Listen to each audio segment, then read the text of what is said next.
Welcome to Sunila నిలయం. ఈరోజు తిరుమల శ్రీవారి బ్రహ్మోత్సవాలు చూడబోతున్నాం. లాస్ట్ సంవత్సరం 5 రోజుల పాటు స్వామివారి బ్రహ్మోత్సవాలు చూడటం జరిగింది. ఈరోజు గరుడోత్సవం, నెక్స్ట్ డే జరిగినటువంటి హనుమంత వాహనం, నెక్స్ట్ వచ్చేసి స్వామి మోహిని అవతారంలో దర్శనం. ఈ 3 అవతారాలు ఈ వ్లాగ్లో చూడబోతున్నాం. అయితే లాస్ట్ వ్లాగ్లో మిగిలినటువంటి ఉత్సవాలన్నీ కూడా పెట్టడం జరిగింది. అది కూడా ఒకసారి చెక్ చేయండి. 5 రోజుల పాటు ఉన్నాము. అక్కడ అకామిడేషన్ చాలా కష్టమైంది. ఎందుకంటే బ్రహ్మోత్సవాల్లో గరుడోత్సవం చాలా ప్రత్యేకమైంది అన్నమాట. అది ఆ కొండ నిండా మనుషులు, ఎక్కడ రూములన్నీ లేవు. ఒక పుణ్యాత్ముడి ద్వారా రూము దొరికింది. ఏ ఇబ్బంది లేకుండా ఉన్నాం. చక్కగా అన్నీ కూడా స్వామివారి దర్శనాలన్నీ కూడా చాలా బాగా జరిగాయి. ఒకరోజు బుక్ చేసుకొని ఉన్నాం కాబట్టి మూలమూర్తి దర్శనం కూడా అయ్యింది. బ్రహ్మోత్సవాల్లో 5 రోజుల పాటు పాల్గొన్నామంటే 5 రోజుల 10 సేవలు పాల్గొన్నాం అన్నమాట. దాంట్లో ముఖ్యంగా గరుడోత్సవంలో పాల్గొన్నది చాలా తృప్తినిచ్చింది, చాలా సంతోషం వేసింది.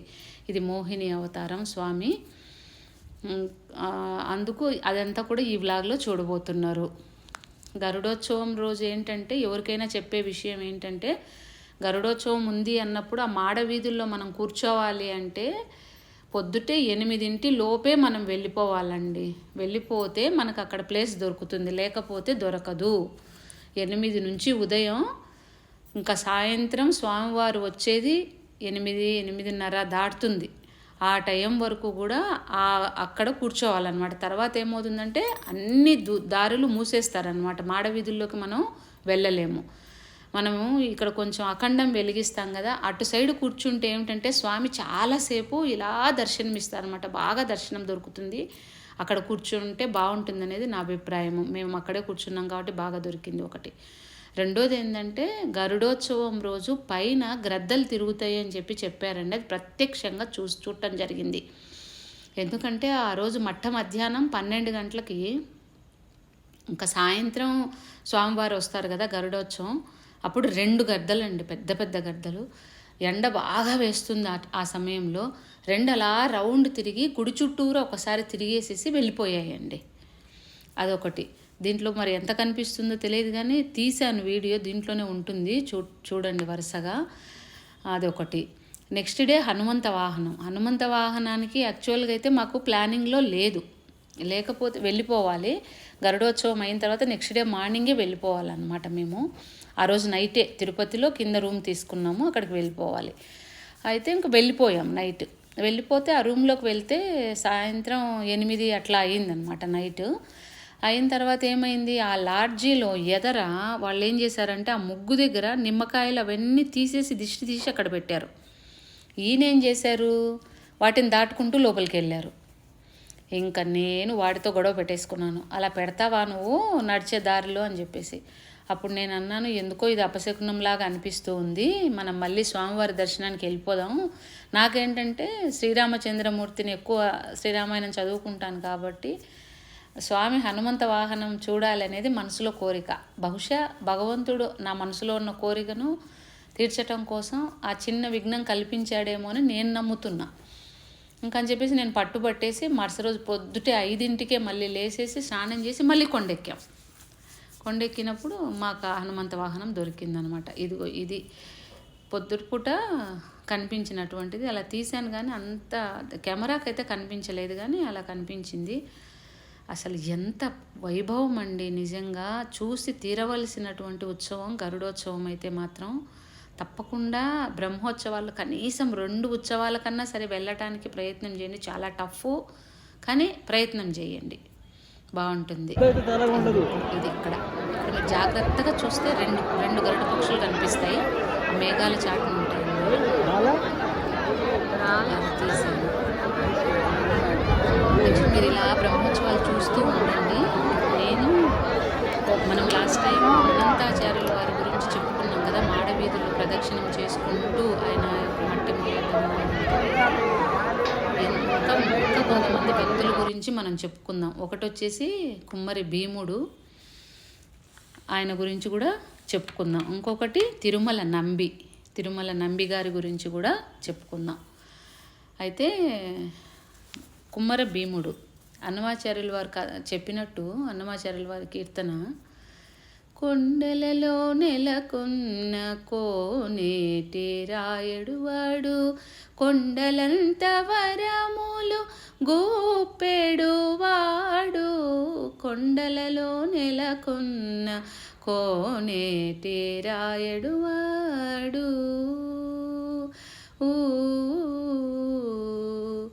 కుమ్మరదాసుడైన కురువరతి నంబి, ఇమ్మన్న వరములెల్ల ఇచ్చినవాడు, కుమ్మరదాసుడైన కురువరతి నంబి, ఇమ్మన్న వరములెల్ల ఇచ్చినవాడు. దొమ్ములో చేసిన ఎట్టి తొండమాంచే కురవర్తి, రమ్మన్న చోటికి వచ్చి నమ్మినవాడు, కొండలలో నెలకొన్న కోనేటి రాయడువాడు. అచ్చపు వేడుకతోడ ననంతాళు వారికి, నిచ్చేలి వేటికి మన్ను మోసినవాడు, మచ్చిక దొలక తిరుమల నంబి తోడుతా, నిచ్చ నిచ్చ మాటలాడి నొచ్చినవాడు, కొండలలో నెలకొన్న కోనేటి రాయడువాడు.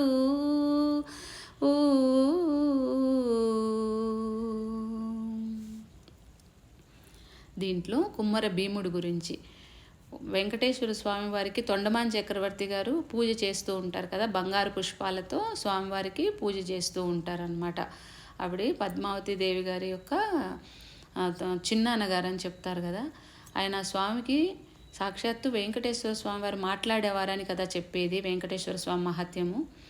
అలా చేస్తూ ఉన్నప్పుడు ఏమిటంటే, మరుసటి రోజు ఆయన పువ్వులు తీయటానికని వెళ్ళినప్పుడు అక్కడ మట్టి పువ్వులు బుడదలో ఉంటుందన్నమాట. మట్టి పువ్వులు, ఆ బంగారు పూల కిందంతా కూడా మట్టి పువ్వులు ఉంటాయి అన్నమాట వాటి మీద. అప్పుడు ఆయనకి కోపం వస్తుంది. అదేంటి, నేను బంగారు పువ్వులతో పూజ చేశాను కదా, మట్టి పువ్వులు ఉన్నాయి ఏమిటి అని చెప్పేసి స్వామిని అడుగుతాడు. అడిగితే స్వామి అంటాడు, నాకు ఆ మట్టి పువ్వులు అంటేనే మహా ఇష్టము అంటాడు. అంటే ఎందుకు అని అంటే, ఆయన మహాభక్తుడు, ఆ పువ్వులంటే నాకు ఇష్టం, నువ్వు అహంకారంతో చేస్తున్నావు, బంగారు పువ్వులతో నేను చేస్తున్నాను అని అహంకారంతో చేస్తున్నావు, నాకేం అవి ఇష్టం లేదు, మట్టి పువ్వులు అంటేనే ఇష్టము. అంటే ఆయన ఎక్కడుంటాడు అంటే, పలానా ప్లేస్లో ఉంటాడు అని చెప్తారనమాట స్వామి. అప్పుడు తొండమాన్ చక్రవర్తి గారు అక్కడికి వెళ్తారు. అక్కడికి వెళ్ళినప్పుడు ఆయన నడుస్తూ వెళ్ళినప్పుడు బాగా ఎండగా ఉంటుంది. అక్కడికి వెళ్ళి తప్పిపోయి అదే కొంచెం నీరసం అయిపోయినట్టుగా అయిపోయి ఆయన ఇంటి వరకు వెళ్ళిన తర్వాత ఆయన కింద పడిపోతాడనమాట. ఆయన కుండలు చేసుకుంటూ ఉంటాడు కదా, ఆయన బయటకు వస్తాడు. వచ్చి, ఎవరు స్వామి మీరు, అయ్యో చక్రవర్తి మీరు ఇక్కడికి వచ్చారేంటి అని చెప్పేసి అడిగితే, అప్పుడు అంటాడు, ఈ కుమ్మరి భీముడు గురించి నేను వచ్చాను, ఎక్కడుంటాడు ఆయన అని అడుగుతాడు. అంటే కుమ్మరి భీముడిని నేనే స్వామి అంటాడు. అంటే నువ్వు చేసే మట్టి పువ్వులు అంటేనే స్వామికి చాలా ఇష్టమట, నేను పెట్టే బంగారు పువ్వులు ఆయనకు నచ్చట్లేదట అని చెప్తాడనమాట. స్వామి నాకు అంత పెద్ద భక్తి గురించి అంత గురించి నాకేమీ తెలియదు, నేను ఓన్లీ ఏంటంటే ఇదంతా ఇచ్చింది పరమేశ్వరుడు భగవంతుడు, నాకు తినటానికి తిండి కానీ, చేసుకోవటానికి పని కానీ, భుజాలకు శక్తి కానీ, మనసుకు బుద్ధి ప్రచోదనం చేయటం కానీ అంతా కూడా పరమేశ్వరుడు కృప వలనే జరుగుతుంది అన్న ఒక్క భావన తప్ప నాకు మిగిలినవి ఏమీ తెలియవు. నేను అదే భావనతోనే స్వామికి, నేను నాకున్నటువంటి మట్టి కుండ, పగిలిపోయిన కుండలో స్వామికి నాకు ఏమాత్రమైతే భగవంతుడు శక్తి ఇచ్చాడో అది మాత్రమే నివేదన చేస్తాను. కుండలన్నీ చేయగా మిగిలిపోయినటువంటి మట్టితో స్వామికి ఆ పువ్వులు చేసి ఆయన దగ్గర పాదాల దగ్గర ఉంచి, ఆయనకు నేను తాగేది ఏదుందో అది ఆయనకు నివేదించి నేను తింటాను, అంత మాత్రమే నాకు తెలుసు స్వామి అంటాడనమాట. అందుకు అది అన్నమాచార్యుల వారు చెప్తాడనమాట. నిత్య మాటలాడే నొచ్చినవాడు అంటే ఆయనతో మాట్లాడి ఆయనను వైకుంఠానికి తీసుకెళ్ళినటువంటి వాడు అని, తొండమాన్ చక్రవర్తి అహంకారాన్ని కూడా ఆ విధంగా తొలగించినటువంటి వాడు అని. ఇది ఈ మహాభక్తుడి యొక్క కథ అన్నమాట. సాక్షాత్తు వెంకటేశ్వర స్వామి దగ్గర జరిగినటువంటి విషయం. నెక్స్ట్ వచ్చేసి తిరుమల నంబి అని చెప్పేసి మనం గుడి దగ్గర నుంచి తూర్పు మాడ వీధిలో నుంచి దక్షిణ మాడ వీధిలోకి వెళ్ళినప్పుడు అక్కడ తిరుమల నంబి వారి అదే ఏమంటారంటే ఆయన సమాధి ఉన్నటువంటి రూమ్ ఉంటుందన్నమాట. చూస్తే మనకు కనిపిస్తుంది. అక్కడ ఆయన యొక్క బృందావనం ఉంటుంది. ఆ మహానుభావుడు ఏంటంటే భగవద్ రామానుజాచార్యుల వారు కొండ కింద ఉన్నప్పుడు రోజు కొండ మీద నుంచి ఆయన కిందకు తిరుమలకు, ఇప్పుడు తిరుమలలో ఉంటున్నారు, తిరుపతికి నడుచుకుంటూ వెళ్ళి శ్రీరామాయణం చెప్పించుకొని ఆయనతో ఇద్దరు కలిసి శ్రీరామాయణాన్ని చెప్పుకొని మళ్ళీ ఆయన తిరిగి కొండ మీదకి వచ్చి ఆయన ఉండేవారు. కొంచెం వయసు వచ్చిన తర్వాత ఆయన దిగటం చాలా కష్టమైపోతుంది.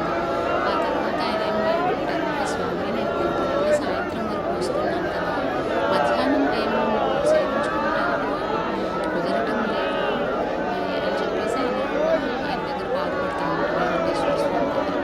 అప్పుడు ఏమంటాడంటే, స్వామి తిరుమల నంబితో నిత్యం మాట్లాడాడు అంటే, అప్పుడు ఏమంటాడంటే, సరే అయితే నన్ను సేవించుకోవడానికి నా పాదాలు కింద అల్పిరి అక్కడ పెడతాము, అక్కడే చేసుకోము సేవించుకోవాలి. అందుకే మనం ఏంటంటే కొండ మెట్లు ఎక్కేటప్పుడు స్వామివారి పాదాలు అక్కడ స్వామివారి పాదాలన్నీ కూడా ఉంటాయి. అవి తల మీద పెట్టుకొని చుట్టూ తిరిగి ఆ తర్వాత గడగదాకా పరిపాలిస్తాము. అట్లా ఆయనను అనుగ్రహించినటువంటి మహానుభావుడు శ్రీ వెంకటేశ్వర స్వామి. అసలు వెంకటేశ్వర స్వామి ఎంత గొప్ప మహానుభావుడు అంటే ఆయన శిల కాదు, ఆయన సాక్షాత్తు వైకుంఠవాసుడే. ఆయన అక్కడ నిలబడి మొత్తం చూస్తున్నాడు. తొండమాన్ చక్రవర్తి గారు ఏకాంత సేవలో స్వామిని ఇబ్బంది పెట్టారు కనుక అప్పటి నుంచి ఆయన మాట్లాడటం మానేశారని చెప్పి మనకు వెంకటేశ్వర స్వామి మహత్యం చెప్తూ ఉంది. ఇప్పటికీ కూడా ఆయన మాట్లాడరు, అంతే, అన్నీ చూస్తూ ఉంటారు మనకు. అసలు వైకుంఠ ఏకాదశి రోజు వెళ్ళినప్పుడు స్వామి అంత పొడవు ఉన్న విగ్రహం 9 అడుగుల విగ్రహం అని చెప్తారు కదా. 9 అడుగులు కాదండి, ఆయన ఆకాశం అంత హైట్ మనకు చూస్తే అలా పెరిగిపోతారనమాట. ఎంత వైకుంఠం అంటే ఓకే, వైకుంఠం అంటే తిరుమలలోనే ఉంది, ఇదే వైకుంఠం సాక్షాత్తు అన్న భావన మనసుకు ఖచ్చితంగా వచ్చి తీరుతుందనమాట. అందుకు తప్పకుండా స్వామి దగ్గరికి వెళ్ళినప్పుడు ఏంటంటే అహంకారంతో కాకుండా ఆయన ఉన్నాడు అన్న భావనతోనే మనం అక్కడికి వెళ్ళి ఒళ్ళు దగ్గర పెట్టుకొని జాగ్రత్తగా తప్పులు చేయకుండా పరిగెట్టుకుంటూ వెళ్ళిపోయి అట్లా కాకుండా మనం ఉంటాం, లైన్లో నిలబడతాం. ఏమవుతుంది, ఎంతసేపు స్వామి సన్నిధి, అదంతా స్వామి పర్వతం, క్రీడాద్రి కదా, వైకుంఠంలో ఆయన ఆడుకునేటటువంటి పర్వతం తీసుకొచ్చే గరుత్మంతుల వారు సాక్షాత్తు తిరుమలలో పెట్టారని కదా మన పెద్దలు చెప్తారు. కాబట్టి అక్కడ స్వామి సన్నిధి, అదంతా కూడా స్వామి సమక్షమే. ఆయన ఎదురుగుండా వెళ్ళి చూసింది కాదు, ప్రతి క్షణము ప్రతి చోట ప్రతి దాంట్లో మనం అక్కడ స్వామిని చూడొచ్చు. అదంతా ఆయన యొక్క శక్తి, ఆ ప్రదేశం అంతా కూడా నిండి నిబిరీకృతమై ఉందన్నమాట. అందుకు కాబట్టి అక్కడ ఎంతసేపు ఉంటే మనం అంతసేపు స్వామి సన్నిధిలో ఉన్నట్లే లెక్క. క్యూలో ఉన్నామని మనం ఏమి బాధపడవలసిన అవసరం లేదు. ఎన్ని గంటలుంటే మనం స్వామికి అంత దగ్గరగా ఉన్నాము అనే భావన అన్నమాట మనకు. అక్కడ వెళ్ళి తప్పకుండా అందరూ కూడా చేయండి. గుమ్మం దగ్గర వెళ్ళేటప్పుడు శంఖనిధి పద్మనిధి ఉంటుంది. నమస్కారం చేసుకొని గుమ్మం తల వంచి నమస్కారం చేసుకొని అప్పుడు కుడికాలు లోపల పెట్టి వెళ్ళాలి. కుడివైపు చూస్తే అనంతాచార్యుల వారిది గుణపం ఉంటుంది. ఆయన చిన్నపిల్లవాడిని కొట్టడం అదంతా ముందు బ్లాగ్లో చెప్పాను కదా, అది ఉంటుంది. అది నెక్స్ట్ ఇంకో కొంచెం ముందుకు వెళ్తే ఏంటంటే ధ్వజస్తంభం పక్కన క్షేత్రపాలక శిల శివుడు అన్నమాట. ఈ క్షేత్రానికి పాలకుడు శివయ్య. ఆ శిల ఆ పక్క పెద్ద పర్వతంలాగా ఉండేదటండి. స్వామివారి తాళాలన్నీ కూడా దాంట్లో పెట్టి వెళ్ళేవాళ్ళట గుడి మూసేసిన తర్వాత. ఆ శిల ఏమిటంటే కదులుతూ ఉండేటంట. ఒకానొక సందర్భంలో అలా కదులుతూ వెళ్ళగా దాని కింద ఒక చిన్న పిల్లవాడు పడి చనిపోయాడంట. అప్పటి నుంచి ఏంటంటే ఆ పెద్ద శిలను తీసుకెళ్ళి ఇంకొక చోట స్థాపించి ఇక్కడేమో చిన్న వాస్తిగా చిన్న శిలను స్థాపించడం జరిగింది. మనం ధ్వజస్తంభం దగ్గర కొంచెం ఇటుగా చూసినట్లయితే ఈశాన్య భాగంలో మనకు ఆ శిల కనిపిస్తుంది. ధ్వజస్తంభాన్ని మనం ఏం ముట్టుకోవసరం లేదు, తల వంచి నమస్కరిస్తే చాలు. అక్కడి నుంచి కొంచెం ముందుకెళ్తే ఏమిటంటే హదీరాం బావాజీ గారు పాచికలాడుతూ ఉంటారు ఒక సైడ్ ఏమో శ్రీరామ పట్టాభిషేకం ఫోటో ఉంటుంది. మనం వెండివాకిలి దాటుకునే సందర్భంలో ఆ వెండివాకిలి దాటి లోపలికి వెళ్ళగానే రంగనాథ స్వామి ఉంటారు, పడుకొని ఉంటారు. ఆ గ్లాస్ దాంట్లో పెట్టి ఉంచుతారనమాట. అక్కడ వరదరాజుల స్వామి ఇద్దరు ఉంటారు, రంగనాథ స్వామి. ఆ నెక్స్ట్ ముందుకు వెళ్ళంగానే గరుడాల వారు ఉంటారు. గరుడాల వారి దగ్గర నుంచి పక్కనే జయ విజయులు. ఆ తర్వాత దాటినటువంటి మంటపమే కొలువు మంటపం. ప్రతిరోజు కూడా స్వామివారికి ఆ కొలువు మంటపంలో కూర్చోబెట్టించి వేంచేపు చేసి స్వామివారికి ముందు రోజు వచ్చినటువంటి లెక్కా జమ్మలు అవన్నీ కూడా నివేదిస్తారు. ఆ రోజు పంచాంగం అదంతా కూడా నివేదిస్తారనమాట.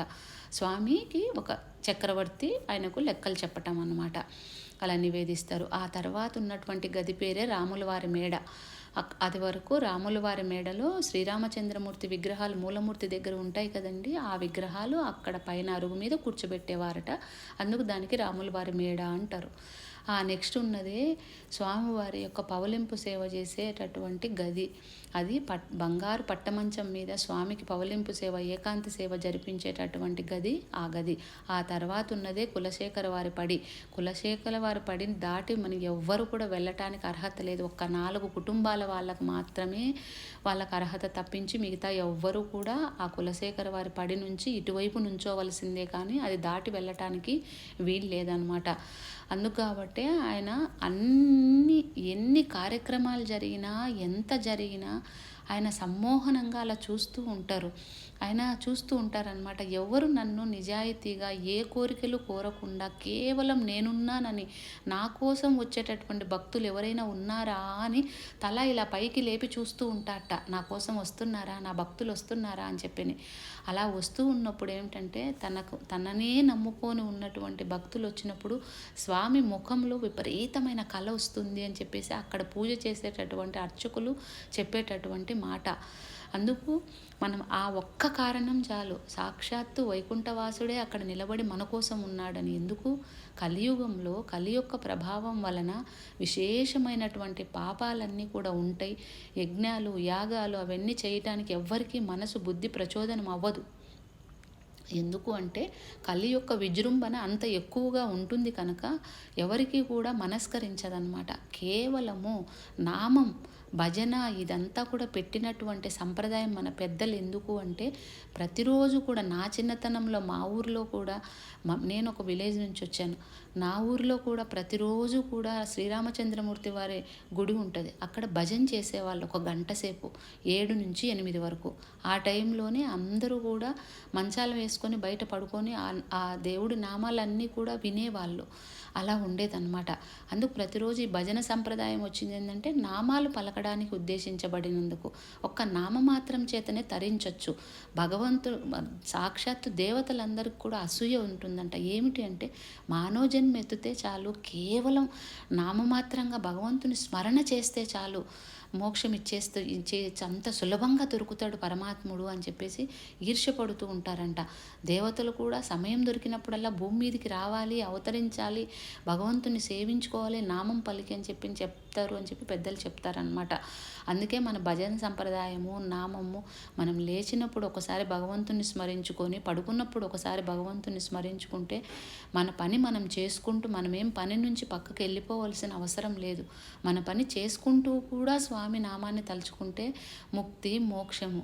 ప్రతిరోజు భగవంతుని నామం, కనీసం మనం ఏదైనా పని చేస్తున్నాం, ఏదైనా తింటున్నాం, భగవంతుని ఇది ఆయన ఇచ్చాడు అన్న ఒక్క స్పృహతో మనం స్వీకరించినట్టయితే ఆ యొక్క భోజనమే మహాప్రసాదమై ఆరోగ్య సంపదలను ప్రసాదిస్తుంది అని మన పెద్దలందరూ చెప్పేటటువంటి మాట. మనం వండుకున్నటువంటి అన్నం ఏదో ఒక ప్రాణికి పెట్టి తింటే ఏమిటంటే ప్రతి ప్రాణిలో కూడా భగవంతుడు ఉంటాడు కనుక ఆ ప్రాణి అన్నం తిన్నప్పుడు మనం ఏ ఆస్తులు ఇచ్చినా కూడా వద్దు అని ఎవరు అనరు. ఒక్క భోజనం పెట్టినప్పుడు మాత్రమే ఇంకా చాలు, కడుపు నిండింది, ఇంకా చాలమ్మా అంటారు. అంటే చాలు అనేటటువంటి ఒక్క మాట ఒక ఆహార పదార్థాలకు మాత్రమే ఉంటుంది. అది తిన్నప్పుడు మనసు, శరీరం అంతా కూడా తృప్తి చెందుతుంది. ఆ తృప్తిలోనే భగవంతుడు ఉంటాడు. అందుకే మన వాళ్ళందరూ కూడా పెట్టినటువంటి కార్యక్రమం ఏంటంటే మీరందరూ కూడా అన్నదానం చేయండి, అన్నదానం చేయండి. ఎందుకు చెప్తారు అంటే మీరు అన్నదానం చేస్తే వాళ్ళు తిని తృప్తి పొందితే భగవంతుడు తృప్తి పొందుతాడు. భగవంతుడు తృప్తి పొందితే మనకి మంచి మంచి వర్షాలు కురిపిస్తాడు. వర్షాలు కురిపిస్తే పంటలు బాగా పండుతాయి. బాగా పంటలు పండితే మళ్ళీ మనందరికీ భోజనం దొరుకుతుంది అన్న ఉద్దేశంతో మన పెద్దలందరూ కూడా అన్నీ చెప్పకుండా కొద్ది వరకు అన్నీ చెప్పినట్లయితే మనం అర్థం చేసుకోలేము. అందుకు కాబట్టి మనకు అంత మాత్రం చెప్పారండి. అందరికీ కూడా చక్కగా ఈ బ్రహ్మోత్సవాలలో స్వామిని దర్శనం చేసుకోండి. ఈ వ్లాగ్ ద్వారా ఒక్కసారి తిరుమలకి వెళ్ళినట్టుగా భావించుకోండి. అందరికీ కూడా పునర్దర్శన ప్రాప్తిరస్తు.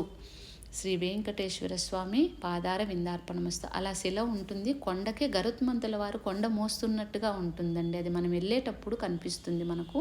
ఒకవైపు ఏమో వెంకటేశ్వర స్వామి ముఖం కనిపిస్తుంది, ఒకవైపు ఏమో వెంకటేశ్వర స్వామి నుంచున్నటువంటి స్వరూపం కనిపిస్తుంది. అలా కొండ ఎన్ని విధాలా కనిపిస్తుందో, యద్భావం తద్భవతి అంటారు కదండి.